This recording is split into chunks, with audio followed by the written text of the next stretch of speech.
What's up, guys? This is Jordan with another video in our mindset series.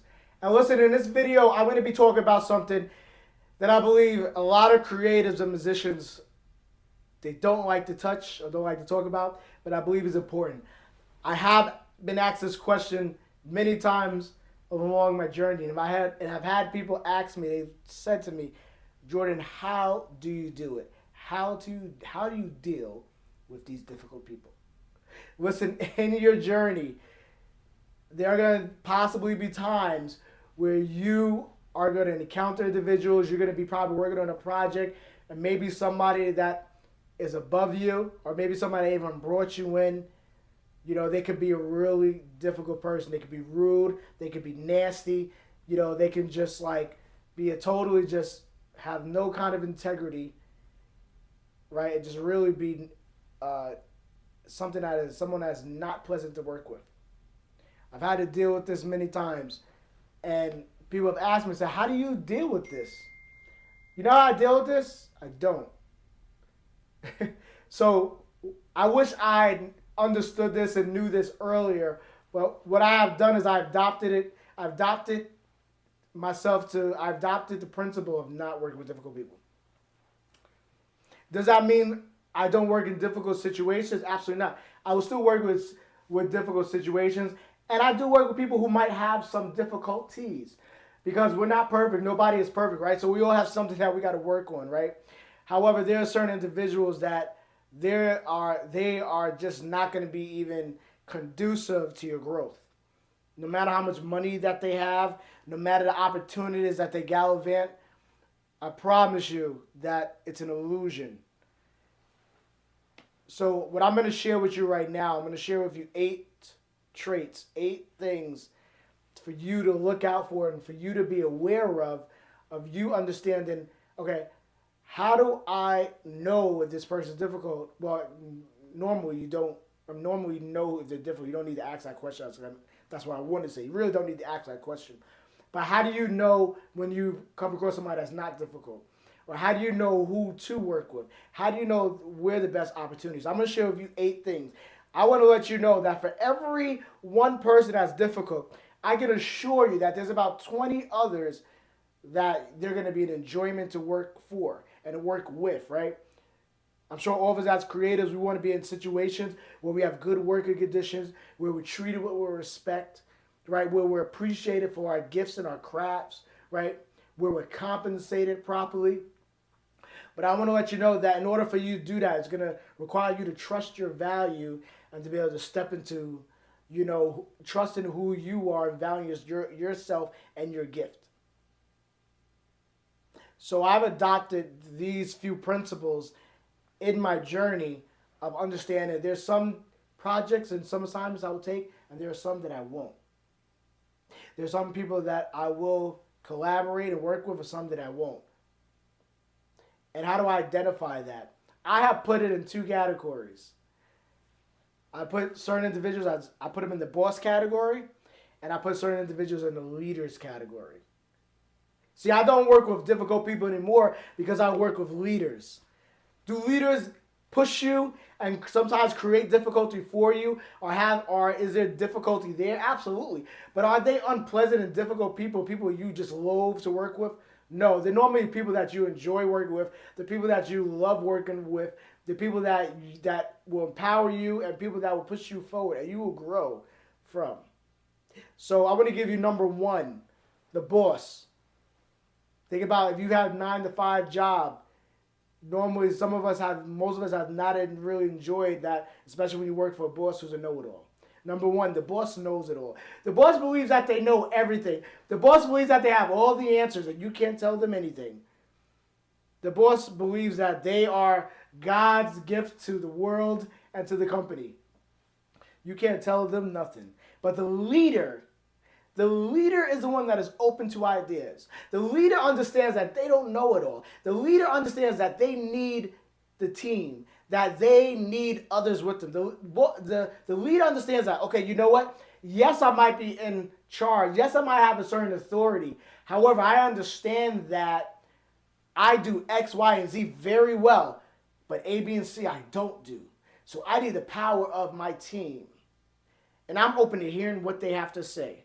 So when they begin to speak up, right, the leader listens. They're open to their ideas.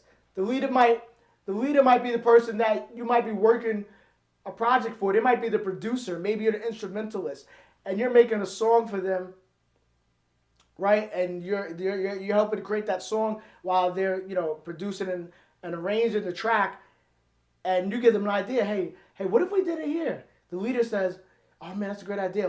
Let's explore that." Or they might say, "Man, that's a great idea, but I don't think we're gonna need it for this project." The boss says, "No." The boss says, "No, we're not doing that. You do what I say.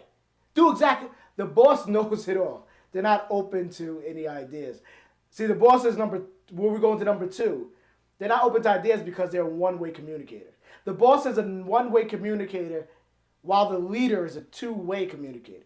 They're actually a two-way or more communicator, meaning that the leader communicates with you, and the leader allows you to communicate back with them, and the leader communicates with the rest of the team, and they let that team communicate with them, and they communicate with you. There's a myriad of communication, right? The leader is open to ideas.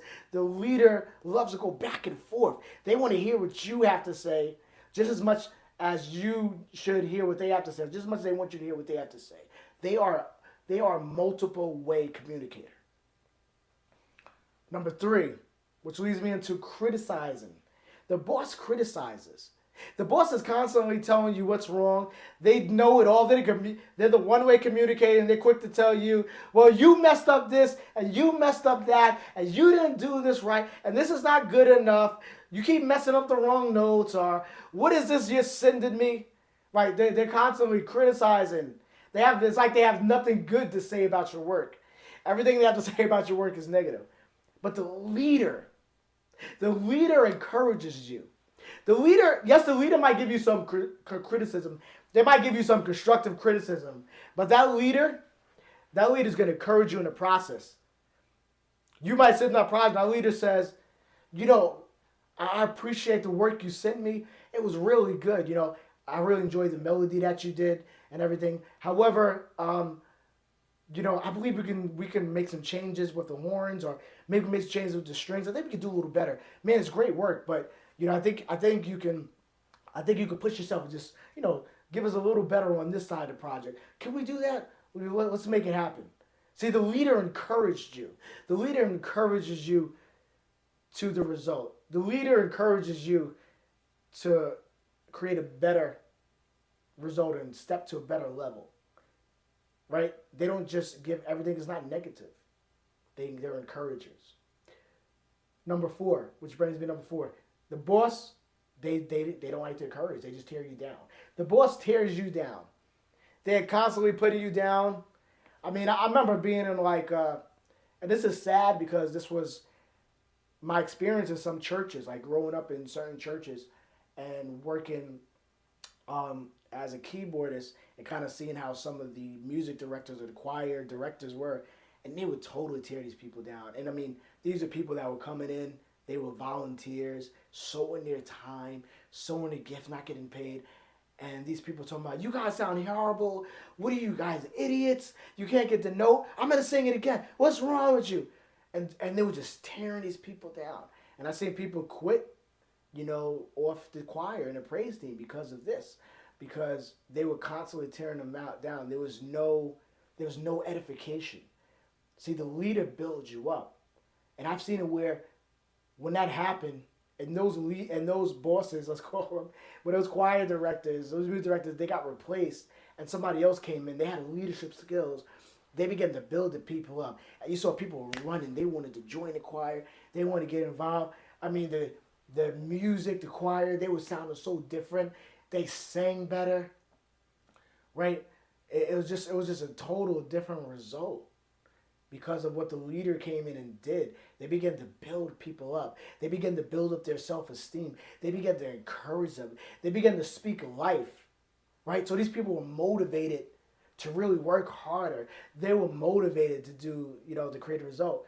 Meanwhile, the boss was tearing them down and people didn't want to be there. They didn't want to be there anymore. They had so much fun in the beginning, but when they started getting torn down, they decided to leave. The boss tears down. They don't see anything good. They want to break you down. but the leader wants to build you up. See, the leader understands that you're gonna progress, and by you progressing and you becoming great, it's possible it could be an extension of themselves, an extension of their legacy. I want you to think about if you guys have any children. If you have a child, right, you are pouring into that child. How many would want their child to be better than them? Right? We probably want our children, we want to see them excel and do greater things than we did. You know, especially if we're gifted, right? Especially if we have some kind of talent and you wind up finding out that your child is really good. Wouldn't you want your child to be so much better than you? I'd be pouring out everything into my child that I know, right? So our mentees, as a leader, they're like the same thing. So you and if you are a mentee, you as a mentee, you want to have somebody that's going to build you up. That's going to build you up and not just totally tear you down, right? Because sometimes you see a boss, they tear you down, they see nothing good. And I've seen it where there are certain individuals, they will actually be threatened by you, right? I've seen it where maybe you're in a space where you're in the spotlight or you're in the front, just like maybe you're working for artists and your work demands for you to be in the front. And I've seen it where certain artists will actually tear these people down because they feel threatened. Because it's like, oh, you're not taking my spot. You're not taking my place. But I want to let you know the leader doesn't care about that. The leader actually probably wants you to take their place because the leader knows that they're going to be evolving and they're going to be elevating to the next best thing, right? The leader is not intending to be in that one space forever because the leader understands that they're always growing. They're always moving forward. And when that happens, guess what? We want our mentee, we want the person that we built up to take over. So the leader builds you up where the boss tears you down. And this brings me to my next point, number 5. The boss micromanages you. Have you ever had somebody that's like, they're just like totally over your shoulder and it's like they're watching everything you're doing. You got no space. You got no freedom. You got no peace of mind. And it's like, oh God, this person's so annoying. It's stifling my creativity. Right? I remember I was working with a certain artist and it was a great situation. I would be on the road. Traveling with them, especially during the weekends, and I was paid very handsomely for that, as well as during the week. What happened when we weren't traveling, I kind of was on a retainer, and so I would be doing maybe post-production work, editing work sometimes, and there was one individual. He was put in charge of, managing certain aspects of the business. So this guy was calling me, and I'm not exaggerating this, guys. He was calling me like every half an hour, every 30 minutes. Hey, what are you doing, Jordan? Are you working? What are you doing? Okay, did you get this done? What are you doing? I'm like, I'll get it done. Can you give me time? You didn't give me an hour. Just give me a second.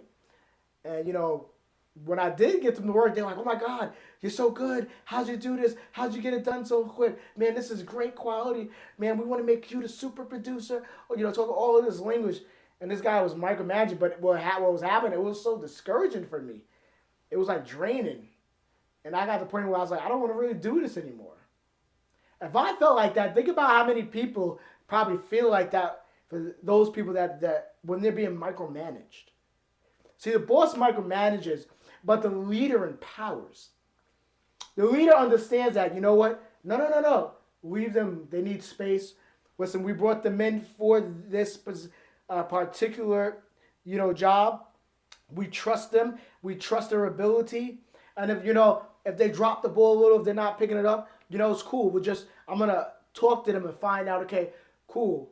I see that you're doing this, but this is not getting done. What's going on? What do you need? Do you need something from us to be able to produce this work maybe at a faster pace or more efficient quality? See, the leader empowers them, says, listen, we know you can do that. We believe in you. You got this. See, the leader empowers while the boss micromanages. And when a person receives that type of empowerment, they feel compelled to just give great work. They feel compelled sometimes to go above and beyond. This is a person you want to collaborate and work with, or even work for. It's somebody that's going to empower you. The leader empowers. The boss micromanages. This brings you to number 6. The boss puts blame. So when that boss is micromanaging you and say, well, you didn't get it done. Well, this is terrible. This could have been better. And you know how we talked about number 3, criticizing? It's like a form of criticizing, but now blame gets to the point where it's like, well, it didn't get done because of him or because of you. It was their fault. Oh, man, I knew we shouldn't have got them. We should have got somebody better. They wave some. I've seen it where they wave their. I've had this done to me.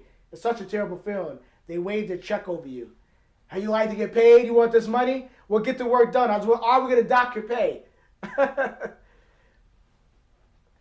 This is terrible. Like they blame. This is constant criticized. They blame you for what goes wrong. They blame others for what goes wrong. But the leader is different. The leader takes accountability.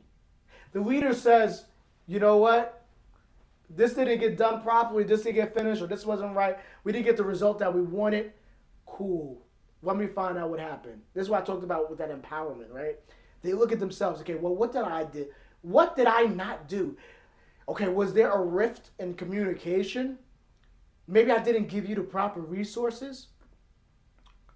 Now, do they hold that person accountable if that ball is dropped? Absolutely. But are they going to be blaming the person, consistently blaming them? No, they're going to say, okay, I'm holding you accountable, but I'm also holding myself accountable. I apologize. I should have maybe articulated better. Maybe I didn't give you the resources you need. And they allow that mentee, that person they're guiding, to give their feedback. And maybe that person say, well, I apologize. I could have done it quicker. But what I do need is this. I need this and that, X, Y, Z. Hey, if I have that, it can help me work better. Or it can help me work quicker. Or it can help me produce a better result. Or maybe I wasn't aware of this. I'm glad we're having this conversation. See, there's a level of accountability with the leader where the boss just constantly blames. So the boss never gets understanding of what the problem was because they're blaming the problem. So a lot of times it doesn't resolution does not come. Or if a resolution does come, it comes with strife, it comes with angst, and sometimes a person at some point they'll probably lay down the mantle and walk away. You don't want that. You want people that are going to be able to pick it up and keep going and excel and fly and grow. And this is why the leader grows people, the boss doesn't. Because the leader empowers and the leader holds and takes accountability. And this puts me in the next thing. Because they hold and focus on their team and their people, that's what the leader does. Number 7, the leader focuses on team. They focus on the mission, where the boss focuses on them. The boss mentality is that this is all about me. You're here to serve me. You're here to do what I say. Sometimes I even see where the boss will take credit. You might have done some amazing stuff, going above and beyond, and the boss takes that work, and when it's maybe submitted to a higher power or whoever is above them, or an artist or whatever, or wherever it needs to go, whoever it needs to go to, sometimes they're like, oh yeah, I did that. Yeah, man, I know I had that guy, had that girl knock that work out. Yeah, I made sure my team got it done for you. Yeah, no problem. Yeah, thank you so much, man. See, the boss focuses on them. They think it's about them. Where the leader says, man, no, thank you so much. If it wasn't for my team, we wouldn't. See that the language changes. The leader says we, where the boss says I. The leader says, man, we couldn't have done it without each other. I couldn't have been able to give you such a word without my team. They're the reason this got done. See, the leader understands that they have a mission to the world. The leader is the servant. See, the boss says, you serve me. Bow to me. Serve me. Where the leader says, I'm serving you. What do you need? What can I do for you? We are bringing a greater impact. And we're bringing something so much greater to the world. Right? We need to serve the world. So in order for us to serve the world, I need to serve you. What do you need? Oh, you need a better keyboard? Okay. You don't have the right software? Okay. Oh, you need better time? Oh, you don't know how to manage your time? Cool, let me show you. Are you having a discrepancy with with somebody you work with? Okay, let's have a Zoom, let's talk that out, and let's get some clarity so that way we can create better results. Right? So we can make the team efficient, because we can't complete anything and get anything done effectively and with impact and cohesively without the conglomeration and the agreement of our team. The leader understands that. They focus on the team. The boss focuses on themselves. And this brings me to my last trait, which is number 8. And the leader focusing on the team, and the team being able to step up because they were empowered, because they were built up. They're able to create great results. See, the leader inspires results. The boss demands results. The boss says, you need to get this done, and I want it done now. And if you don't get it done, we're going to dock your pay. Now. How come you didn't get it done? What are you, an idiot? See, that it becomes everything. It becomes a criticizing, to tear you down. It's a micromanager. I call you every 5 minutes, and you still don't have it done? It's all your fault that this is not done. They demand the results. Where the leader inspires, says, man, I believe in you. I know you can do this. We brought you in because we know your capability. We know that you have this. We know that you can produce some amazing stuff. Let's go. I know you got it. Let's do it. Hey, you need me to work with you? Come on, let's create some great stuff. Let's reach these goals, man. Girl, you got it.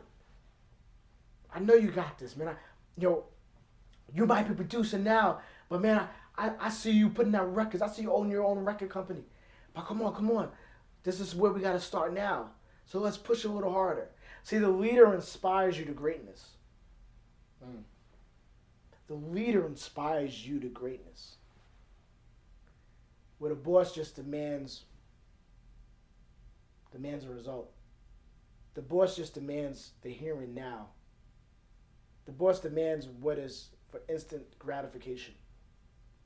Because it's all about them. Right, so these are 8 traits to be able to recognize who are you working with. Are you working with a difficult person who's like a boss? Or are you working with a person that is fun to work with, that might have some difficulties, but is a leader? I'm telling you, the leader is far more enjoyable and will take you farther in your growth than the boss will. The boss thinks they know it all. The leader's open to ideas. The boss says it's his way to highway. He's a one-way communicator. The leader says, nah, I want to hear what you have to say. The boss criticizes and tells you everything that you're doing wrong. The leader shows you and points out what you're doing right, but maybe might tell you or encourage you for the improvement of what went wrong, to make the improvement. The boss tears you down. Never has anything good to say. Wants to suppress you. Wants to keep you down below them because they need to stand up high on their pedestal. But the leader builds you up, says, come up. Come with me. Let me show you. I'm going to take you over here. And you know what?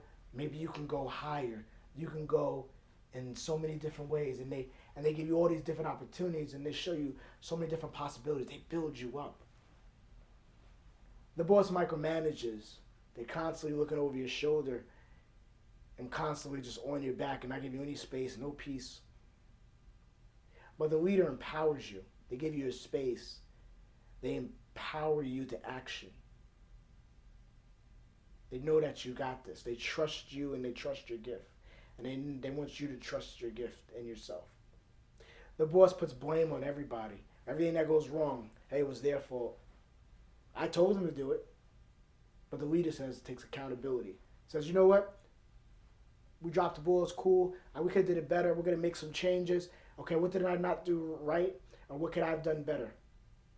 Am I holding my team accountable? Absolutely. But what could we have made better? The boss focuses on them. It's all about me. Me, serve me. But the leader focuses on the team and the impact to the world. The boss demands results. But the leader inspires results. Listen, guys, for you, dealing with difficult people, I'm telling you, the best way is not to deal with them. For every difficult person that is out there, I can assure you that there's about 20 or 50 more that are so much better, that they're so much fun to work with. You know, there's a paradigm, unfortunately, that tells us that wealthy people, or people with money, or people with power are jerks, or they're evil, or, they do all these bad things. But I want to let you know that there might be some truth to that, but there's a there's a lot of that is incorrect. A lot of that's a false belief. I want to let you know that there are a lot of great people out there who have money, who have power, that will do the right thing. That they have integrity. They do the right thing by their people. They do the right thing by their team, and they are leaders. And I know some of these people, so I want to let you know that they are out there and they exist. You know, they sometimes they might not be the ones that the media shows, but they exist, guys. So I want you to know that sometimes it's okay for you to step away, right? And I want to share this in this video because I believe this is a paradigm. I believe this is an appeal I want to make for us as musicians and as creators because I know what this is. I know what it's like to have to go there. I know what it's like to be abused. I know what it's like to deal with narcissistic people, you know, in the creative space. I know what it's like to have them hang your check over your head. I know what it's like for them to totally try to tear your self-esteem down and tell you that you're nothing without them. I know what it's like to have to endure that abuse. But you know the greatest thing that I did was when I stepped away from them. It's when I removed myself from them and I started to connect with people that appreciated me, with people that honored my gift, with people that I was able to really bring value to, and they brought value to me. It changed when I started to work with the leaders.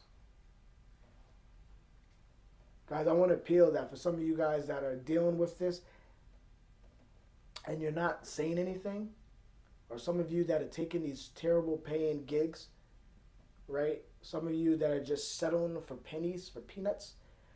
I want to appeal to you that you would have the courage to speak up, to voice your opinion, to speak up, and not to attack those people, right? But to be able to, you know, create that two-way communication for them. And normally, if that doesn't happen, it might be a sign that of trait number 2, that this person is not a leader. It might be a sign that it might be time for you to walk away, right? And I'm not telling you to walk away. It could be something that you might be able to rectify. But if not, if you know these people are operating all eight of these, it might be a good option to walk away, because I can tell you that there probably is not really much growth there. There might be a lot of false promises, but your growth, I can promise you that it's more with somebody who has leadership abilities. So for some of you guys that might be taking these $25, $30, $40 gigs that can't even put food on the table for a week for your family, and you're killing yourself gigging, like you're learning all these songs, you're lugging all this heavy equipment, you know. I get it if maybe you're still learning, if you're just getting into this and you're kind of paying your dues in a sense. Okay, but if you've been doing this and you're skilled at this and you've been doing this for a while and you're just kind of just taking that because you don't believe the value is there, I want to let you know that that is a paradigm, that the value exists. But it's going to start when you start understanding your value and walking away from these things. When you start understanding your value and you start speaking up for what is right. Because by all of us making this change, this can really change the paradigm. This can really change the nature of this business and of this industry, where a lot of us can have better working conditions. We can be treated better with better respect. But if we don't all band together and do this, you know, we're allowing that next person to have to go through this. We have a lot of young people that are coming up in this generation who are, extremely talented. Some of them just coming out of the womb, just being able to play instruments. Some of them just incredibly talented, incredibly gifted, right? I want to be able to pour into this new generation that's coming up, and I want them to be able to thwart and be able to avoid all the pitfalls that I did, that I went through, right? They should be valued. I want you guys to think about your children really quick before we conclude this video. Think about your child, if you have a child. What did you want to pour into that child, right? Or your niece or your nephew you love so much, right? We have these kids that are coming up. What did you want to pour into them? Especially guys that are talented. Imagine if you play an instrument and they want to play this instrument too. Wouldn't you want them to be better than you? Wouldn't you want them to be great? Wouldn't you want to push your child towards greatness? This is how we should be with our mentees. For those of us that are leaders, that are having mentees and having those that we're pouring into, We should be like that with them. We want to be able to build them up. We want to be able to pour into them. That's what the leader understands. Just like you that's taking this journey, you deserve to be poured into. You deserve to be valued and not just not tolerated, but appreciated. But it's going to take some courage for you that if you are in this position to walk away from those who do not show any leadership, to walk away from those that you can't look at as a leader, right? Because it's not, I'm telling you guys, your growth will be stagnated. You want to be a leader, you want to be with somebody that's a leader. So if you're dealing with a difficult person, if you're dealing with difficult people, now if you're dealing with difficult people, a whole bunch of them, this is where you might have to go to number 8. Not number 8, I'm sorry, number 6. You might have to take accountability, look at yourself. Is there a problem? Is there something you need to work on yourself that everybody around you is so difficult? It might be something in you. But at the same time, it is very possible that you could be having one person that's just difficult, and they're difficult with everybody. But a lot of times that doesn't change until that one person decides to say, you know what, I'm going to take a stand. That everybody can get the courage to do it. Sometimes your courage inspires other people to take courage. Right? So this is how I deal with difficult people, guys. I mean, I hope this helped you. I really do. I hope this helped you because I understand that this space and this industry can be tough at times.